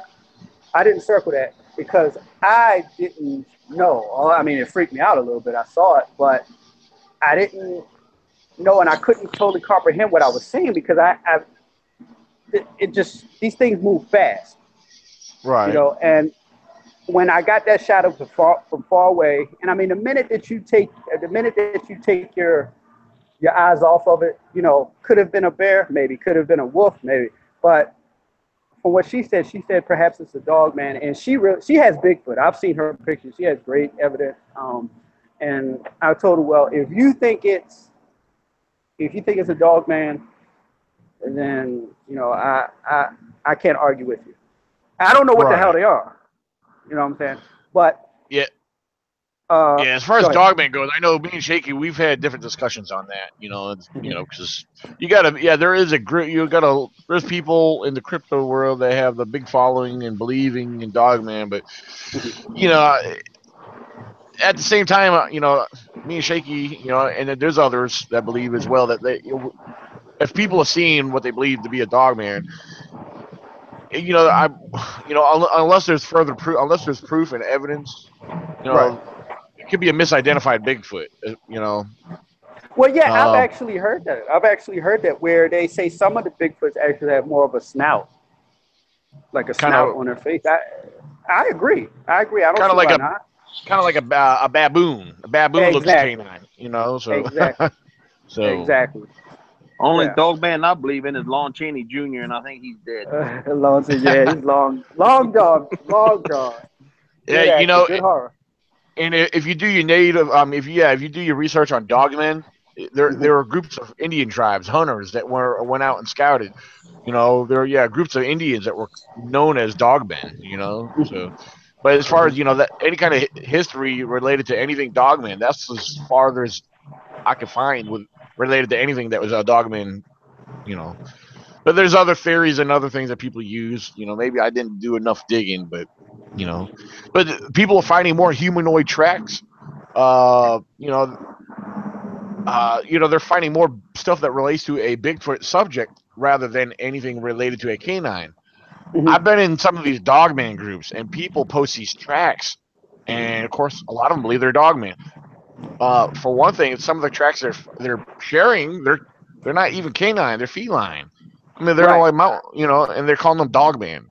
Mountain lion. Yeah, and there is some canine tracks and feline tracks. Some of them, depending on the soil, some of them will look a little similar. But that all depends. It all depends. It does. Ooh, look at that. Yeah, that really kind of took me for a loop. You know what that is? What's that, boss? It looks like a lightning strike. It looks like lightning hit the top of that tree, and that's where it blew out. Well, good. As long as it's not a Squatch trying to with that kind of great strength. That's just what it looks like to me. I mean, I could be wrong, but that's just what it reminds me of. It reminds me of a lightning strike where because lightning hits something, it has a point of entry, and usually it has a point of exit. And it looks like lightning must have hit the top of that tree, and that's where it just came right down and then popped right out the side of that bastard. Yeah, like I tell people. Oh, go ahead. I'm sorry. Oh no, I was just gonna say unless a cannon shot at it. Yeah. Yeah. And like I tell a lot of people, the photographs that I get, I said I can't. Some of them want the science behind it. And I say, look, honestly, I'm just a dude that takes the pictures. I just try to bring as much evidence as I can. Well, that's rare. The cause, you know what I mean? But it's like they're like, well, what is this? What is that? I said, look, I'm not a scientist. I can't, I can't say that to you. It wouldn't be honest. So you have to, I just post for evidence, and people can, just to help. Yeah, speculate. And Dave, let me for the record, you're doing a perfect job. I mean, that's basically what we do. You go out there, observe, and sometimes I take pictures, and I'm sure there's some of my pictures. People like, what am I supposed to be looking at here? Just look at the nature, right. So, yeah. Yep. And that's all. That's all I can do. A lot of people say, well, what's that or what's that? And I say, look, I take the picture. Have I had situations that were kind of unusual or strange? Yes, I do. But my main purpose is to make sure that I take the pictures, bring the evidence back. And, a lot of the older people that are into Bigfoot, they unfortunately physically, they can't get out in these areas. So I tell them, I say, well, look, for you all, like I like to call them the elders of the tribe, for you all, I'll do that. That makes me happy for the people that can't get out there. I'll be your eyes and I'll be your ears, and that's how I look at it. Absolutely. Now I'm looking at this picture here with this tree that's on top of the smaller tree. Looks like the part that's up in the air is the base of the tree. Yeah, you know what? I'm glad you noticed that, because I'm kind of, people laugh at me sometimes because I'll take something and I don't always examine all my photos, and they'll actually, certain people like you just told me, I didn't know that. Some people look and be like, oh, such and such, and then I'll be like, okay, I didn't know that. You have to totally excuse me. Well, it's suggesting two things to me. It could be one or the other. That being the base of the tree, the bottom, where it was tossed up there, pushed, or I don't know what the other tree structures look like around there. Could that have been a break off from another tree next to there, where it landed down on that tree? Yeah, this was an area. Yeah, this was an area where it was several. It was almost. It looked like how you describe it, as like a den. Okay. And it had a few structures there. So what I did is I went in, I took some of the pictures. That one that you have really fascinated me. I really, really. Oh, hi, doctor. Hi, doctor. But that one really, really fascinated me. Just to. Oh yeah. The way it is. I mean, it just boggled my mind. So I said, let me get a shot of this. One photographer, and when I first started, and I'm sorry, I'm learning everybody's name in the community, but he said, make sure when you go out, you take several shots. Because I used to go out and only take one. And I'll tell you something, Daniel. When I first started, I really had to start going back because I overlooked so much evidence, so much proof for the cause that it was just incredible. So I started making myself go backtrack and really do photo, take more than one photo. Of what I could find. But yeah, that one really fascinated me. Really. Well, with that being said, what you just said, me of all people could easily relate to overlooking stuff. Because I'll tell you, this past weekend on the trail I went in hiking on. I mean, I've been on this trail before, but a lot deeper. And there's one dry creek bed I walked by. Well, I passed it on the way in, and of course, on my way back out, I just so happened to look down, and I found the most obvious thing. I said, "Why didn't I not see this on the way in?" Because I mean, you could tell it didn't just happen; it's been there. Right. But in one of my latest photos, you'll see my knife next to the track. That track I found. That track was right there on the edge of the trail. Why didn't I not see that on the way in there? I had to see. And I'm pretty observant, and I overlooked that, So yeah, it's good. At least I know I'm not alone. Oh no, trust me, you're not. I mean, it's easy to do. It really is. But and something like this picture right here, especially if you get a whole root ball that's up in the air, up against something. To me, that is seriously fascinating. That there is mind blowing because I have found a few of those things up against other trees and stuff where the root ball is leaning up against another down tree, and you're asking yourself, well, the root ball usually belongs on the bottom. If it got pushed over, why isn't it still not on the ground?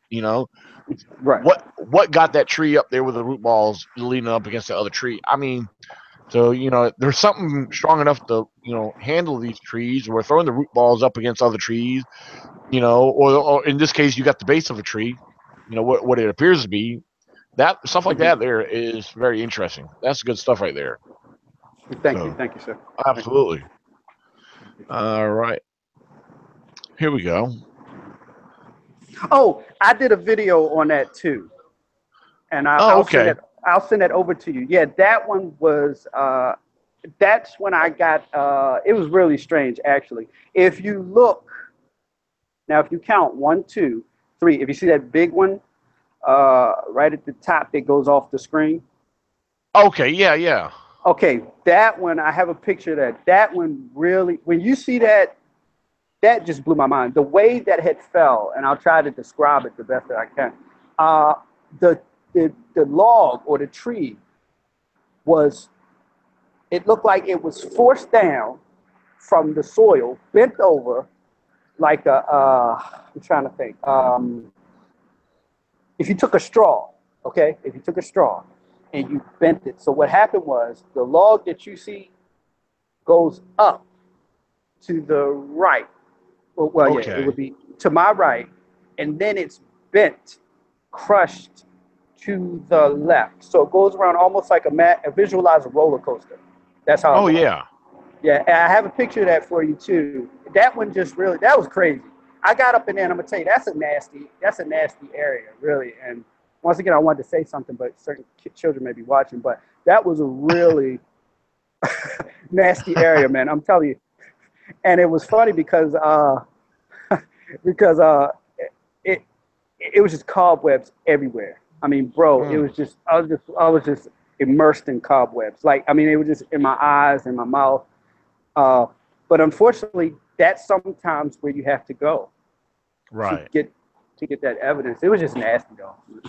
Yeah, absolutely. Nasty. That's pretty cool. Thank you. Let's see. Ooh, look at that. That's it right there. Yeah, that's it right there. That's it. Yeah, that's it.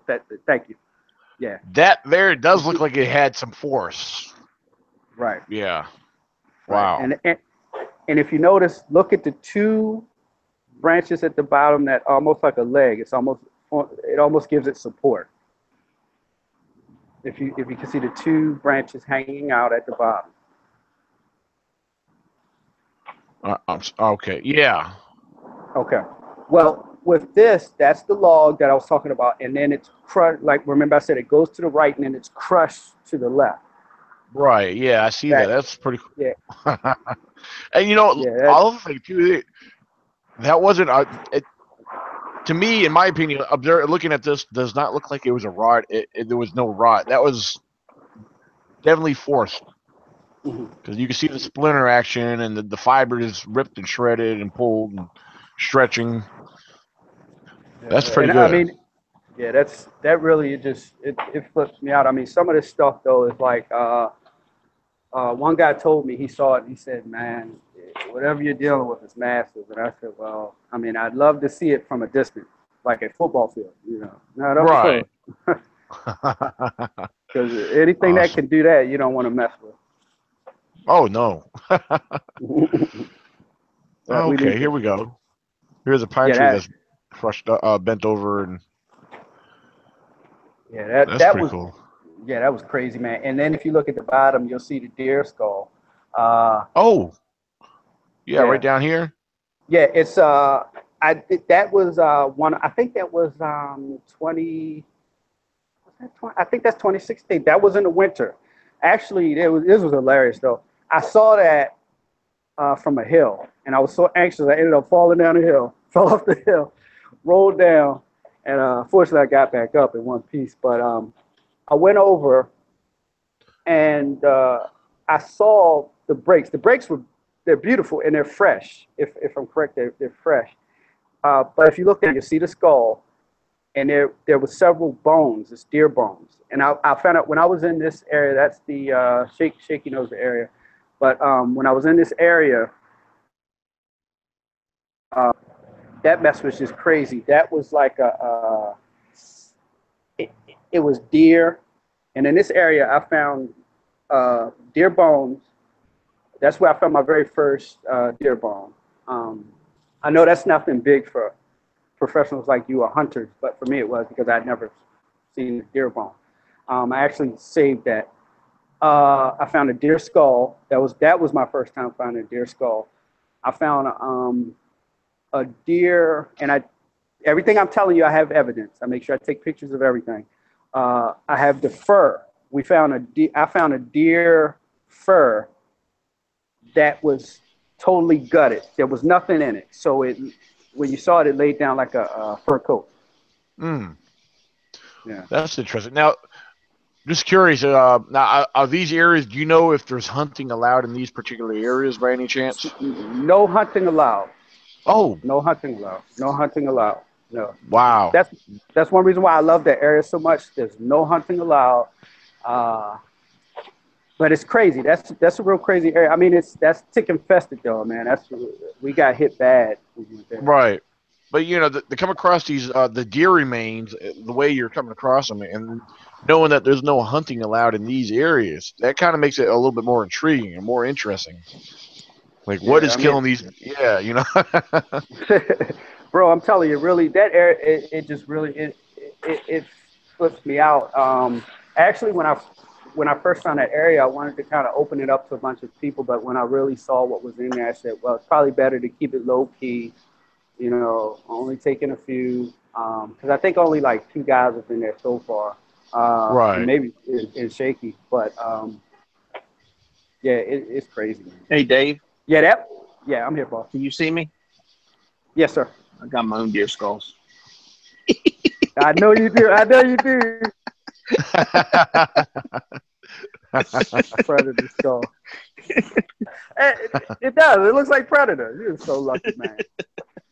If I had those boogers on my property, man, I wouldn't have to go anywhere.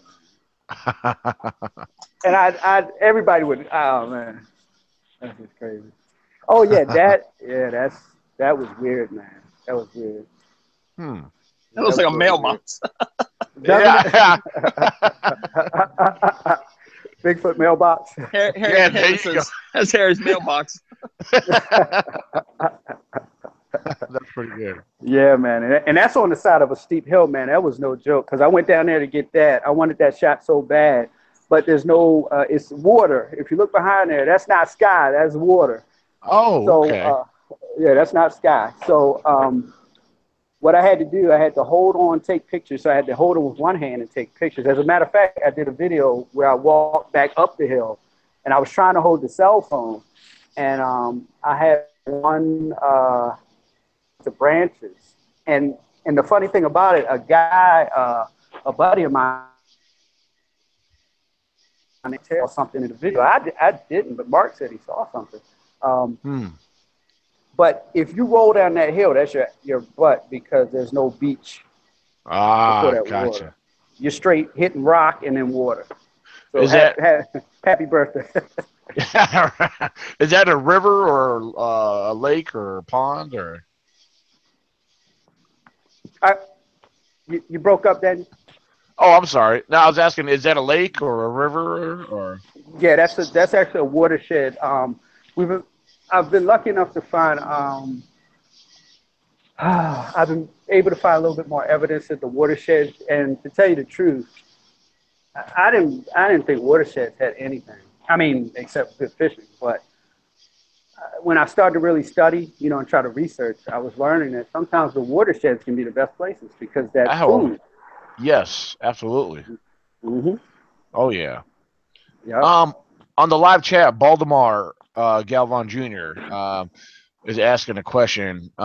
If you're not familiar with Baltimore, I tell you what, if you can find him on Facebook, he's a very great individual to get to know. Full-blooded, he's full-blooded Native American of Apache descent. He's a great guy. We have him on here a lot. He's asking Dave, have you ever camped in this hotspot alone? No, to tell you the truth, I'm not a camper. I have sat out at night. I don't know if technically you want to consider that camping, but no, I have not. I have sat out at nighttime. Okay. Well, I can tell you, we'll be camping this weekend. Right on. So right, I'm looking forward to it because I want to learn to camp. So I definitely want to learn that. And I know Daniel's awesome. the one that'll teach us, and he'll take all the wolf attack and bear attack for us. Huh. The lady that I just want to bring this up real quick. The lady whose property we're going to be investigating. She just messaged me because apparently she's been watching. She said, "Great show tonight." She said, "I forgot to tell you." She said that my husband went down in the woods after I told him what I was hearing. He didn't go too far, but he found what looked like leg bones and a vacant turtle shell. Just the top, no bottom. Then he came up and showed them to me. She said, "I still have the turtle shell and the bones." She said the bones had teeth marks in them. And I know that couldn't. She said she knows that could be coyotes or possibly other things. That's pretty interesting. That is, and you know what? Right near there, where you see the Bigfoot mailbox, I'll send you all over. I just did. I have a video with the tortoise shell. I found one by the watershed area. But once again, we don't know what ate it. But I just did a short video. But I'll send that over to you. Okay, great, awesome. No problem. This is a nice tree break right here. Oh yeah, that was kind of nasty too, man. Ugh. Yeah. That area. Ugh. That's the watershed again. Oh, okay. Yeah, that's the watershed. Very cool. That's good stuff right there. Thank you. See, I like finding stuff like that. Finding trees wedged in between other trees. Mm-hmm. Yeah, because you know what I like? I like to see a good twist or break that's pointed towards water. Right. I get a little excitement. I get an excitement out of that. Oh yeah, absolutely. Absolutely. Let's see what else we got. Oh, this is an interesting structure. It looks like there's some crisscross and entwining here too, underneath that bent tree right there. Well, let me tell you, Daniel, that one is actually next to the one that has the log that went to the right and crushed to the left. That's right. Oh next yeah. to it. Okay. Yeah. Hmm. Yep. That's the cobwebs in my mouth area. Yep. real nasty. Oh, yeah, I hate walking the cobwebs. Oh. Now this is interesting right here. What do we got going on here? Yeah, that's watershed. Yeah, that one I took a picture of that, and actually I was just kind of lying down a trail, and that's actually right in front of a lake, a real beautiful lake. I got pictures of that too. Now I think somebody had said there is something in there. I didn't see it. I'm just a big dumb guy, so I'm just walking down taking pictures, minding my business. But somebody did say they did see what they think is a juvenile in there. But I can't tell you because I didn't feel anything. I took a shot and kept it moving. But like I say, people. How did I go back? Oops. How did I jump so far ahead? Hold on. Oh, there we go. Okay. Yeah.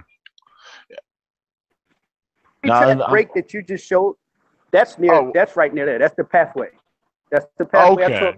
Once I got that shot, that's when I found that strange tree break. Yeah. Okay. All right, there's that again. Yeah. And then is after, so it could be a connection, maybe. No, let's see. That's is that your buddy? That's not you, is it? No, that's somebody else right there, ain't it? Oh, that's me. That's not. Oh, that is you. Okay. Couldn't tell from the angle. Were you taking the picture? Did you set the camera on timer or something? No, actually, I just put it down. Put it down. Oh, okay. All right. You be able to identify the body. So I always do in case I disappear shot. All right. Oh, look at that. Yeah. I like finding bowed over trees like that. Yeah. Now, that tree there, I can tell you, it's been like that for a while. Now, part of the reason I say that, these little tree limbs, how they started to form to grow upright. Mm-hmm. One sign that tree's been down like that for a while. But it also, I can't see the ground, but it looks like it's appeared to be stabbed or grown into the ground, like it was forced down like that. Yeah, that's a thick ground right there. Actually, Daniel, did you see the video that I got of that alleged shelter? Yeah, the one you posted earlier or the other day. Yeah. Right. Well, if you look down in the video, I made sure I showed people how high that I guess you call it grass. I don't know what the heck you call it, but that stuff is real thick around there. So it's a good area, especially if it rains, probably to get some tracks. If you hit the area at the right time. Huh. Hey, my phone's getting ready to die. I gotta jump. All right. I'll tell you what. I didn't want to keep going on too long. Yeah. Because it's almost 10 o'clock. We're actually getting close to running out of time. So. But anyway, I'll catch up with y'all later on. Give me a holler later, or whatever. And Dave, I'll shoot you a friend request here in a little bit. Okay, right, Shake, and we'll talk. Yeah, hey, Shake, before you go, I wanted to ask, with what you said is coming back, is that allowed to be mentioned? No, not yet. Okay, all right. That's why I wanted to ask before I plug it in. Yeah, no. I mean, it's coming back, but it's not. It'll all come out here shortly. Okay, not a problem. All right, very cool. Hey, thanks for coming on. Thank you for having me. I appreciate it. And Dave, it's a pleasure meeting you. And like I said, I'll shoot you a friend request here in a little bit. Okay, pleasure to meet you too, Shake. All right, y'all have a good evening. All right, you too, Shake. Thank you, man. All right, thanks. All right, well, Dave, I'll tell you what, we're actually getting ready to come to a close. And, man, I want to tell you how much I really appreciate you agreeing to come on to do this with us. And, we've had Thank you. Oh, not a problem. We had a good amount of viewers tonight, and I think they all appreciated, hearing what you have to say. And, for those who don't know you, get to know you. And so, and if anyone that's just still, for the listeners still on, if you don't know Dave Thundercloud, feel free to send them a friend request on Facebook. And, because you've been posting a lot of great stuff, Thank you. So, it's actually very, very incredible stuff. And Oh, thank you, man. Thank you. yeah, absolutely. And you actually were a very incredible guest. I love having you on tonight. We'll definitely have to do this again. Definitely. There's sometimes we do random open discussions on just whatever, and get everybody's input on different topics. Sometimes, Right. a lot of it's based off of certain things I like to do some research on. Then I like to get others involved, and get their input on things, and it's as far as doing the live podcast, it's been a while since we've done these, and so Okay. I'm trying to bring them back, and I'm glad you were the first guest back, to start it off with. So it's been great, Okay. And I'm definitely looking forward to meeting you in person this weekend. So, Oh, definitely, definitely, brother. Thank you. absolutely. Yeah, So, definitely. I think it's gonna be very interesting. I hope we get some activity. I hope we find something good. So, Definitely. Yeah, so definitely. And come yeah. out in one piece, man. Find Oh, something yeah, good and come absolutely. out in one piece. Well, Oh, by the way, Zach said hi. He told me to tell you hi. Zach, Yeah, Zach. Zach Blimp, Steering. Blimp. Oh, Blim. Yeah, Okay. Zach Blimp. I love to see you and Zach going back and forth online, man. It's hilarious, man. Oh Definitely. yeah, I give him a hard time. I pick on him. Yeah, he's a young kid. I like picking on him. Oh my goodness. Yeah, yeah, he's a good kid. He's got some cool stuff going on up his way, and so Yeah, he has. He's doing a research thing this weekend. I think is it. I Is it think this weekend? I think you're right. I think he may be doing something. Mm-hmm. So there's so many things going on. It's hard to stay focused on everybody else when Oh I'm man, trying to work on my own.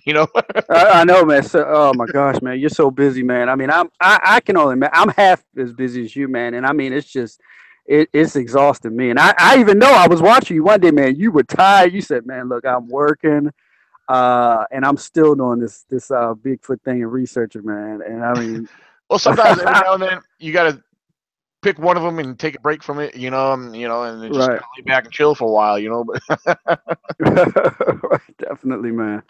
but Hey, we got our Bigfoot conference going on next year, so there's okay. been a lot of I'm trying to nip it in the butt early, and get a lot of little details worked out, because I figure the sooner we can get details put together or worked out, the better it's going to be in the long run when it gets closer to the event. We already got several awesome several guest speakers confirmed.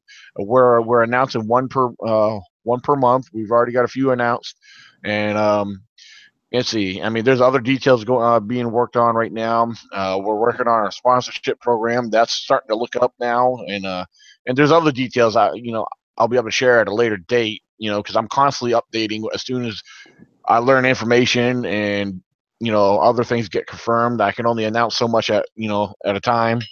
So yeah, between that there, then different outings and stuff that we've got going on, and so it's fun, but yet kind of mind-boggling at the same time.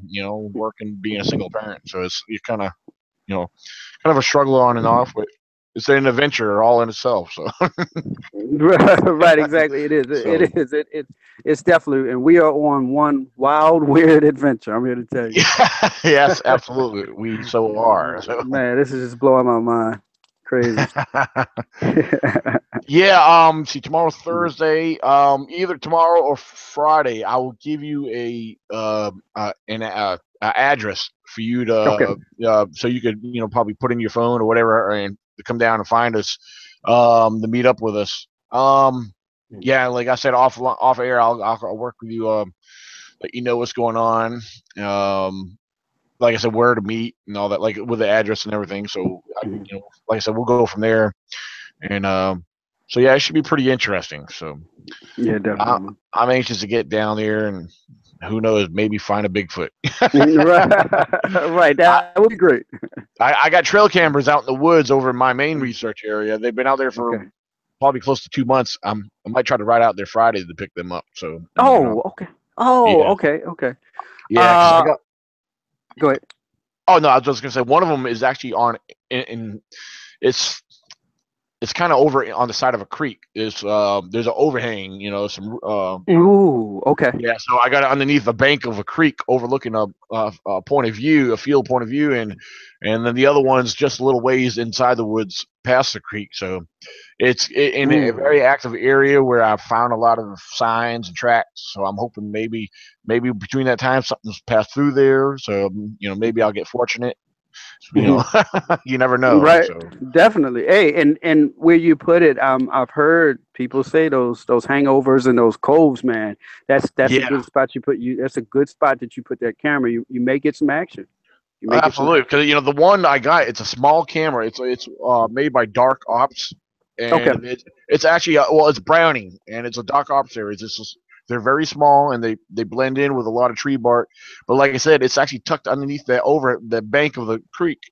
You know, and there's some some roots kind of sticking out from around there, so it should blend in pretty good. You know.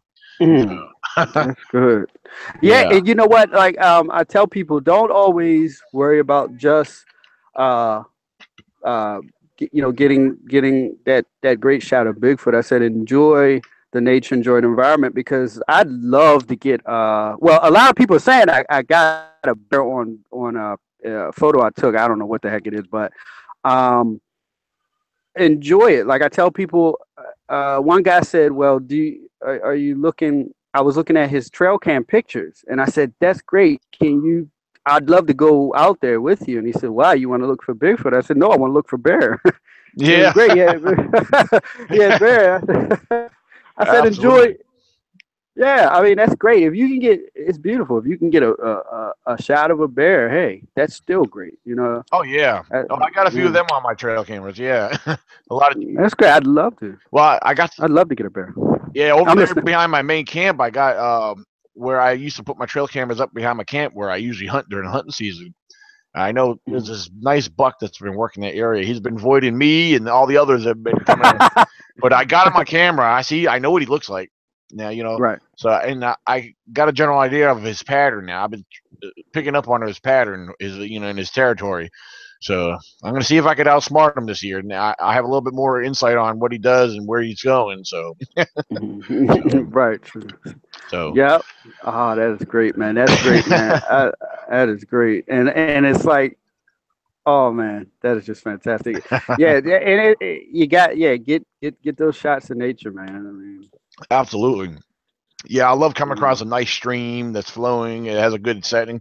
You know, like yeah, you'll look in some of my pictures. I'm standing in the middle of a lot of these streams and creeks. You know, so, oh so yeah, yeah. You have one from a few months ago. Like I said, you were like one of the first people when I got into the Sasquatch community, and I was looking at your pictures, and you had some great shots of I think it may have been your research area, but you have some like huge lakes, which is oh yeah, huge, and yeah, this is they were great shots, and for me, I had never seen. I mean, I've seen things like that in pictures, but right, investigating the watershed areas, I was like, oh my gosh, it's just vast, you know, because I mean, they say America, we have vast woods, vast lands that a lot of us that are untouched.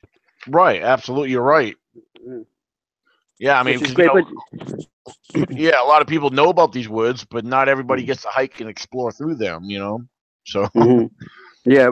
Well, my dream for us, let's see, is hopefully, let's see, 2018. I want us to go so deep that we have to be flown in. That mm, that's where we're really going to get some. Of course, we need a team for that.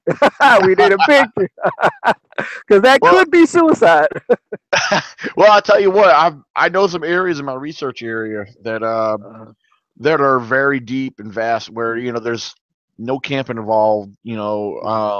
As far away from. Well, I mean, in my research area, there's camping off the sides of the road in certain areas, but in this one Right. particular area, there's no campsites in the area where and there's areas I've been looking into. There's areas where I've actually found tracks and got activity where I wasn't expecting it, but it happened there. And Okay. yeah, there's areas I do want to take. Have a group to go in there. And do a good Mhm. thorough investigation. Mhm. like I said, we got our conference next year. It's a 2-day event.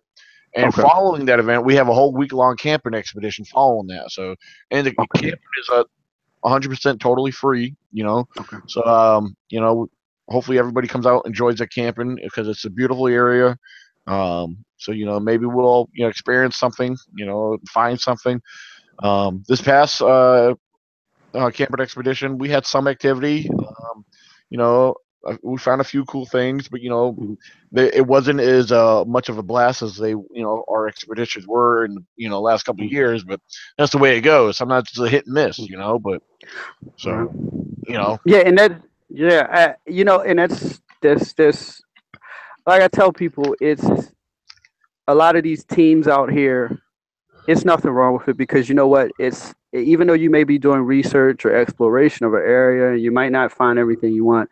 It's good bonding time with your teammates, or who's ever going out with you. I mean, take it from somebody that does a lot of solo research. I mean, or just solo investigation. I don't call myself a researcher, just an investigator, whatever. But or just like I said, just a dude in the woods taking pictures. But anyway, that's it's great, and getting out there in nature is just good to even look at the little things, just have a team. I mean, you were just talking about one of the incidents you all had where it was like I think you all had like eye shine or something, but it was still like you all were like having a good time. It was like almost hilarious because you all were absolutely yeah because that was back in 2014 when we had our encounter, and it was 6 of us all together, and I don't know, it was so exciting and mind-blowing at the same time, and then one of the guys that was with us, I didn't know at that time, but he was actually filming the whole situation.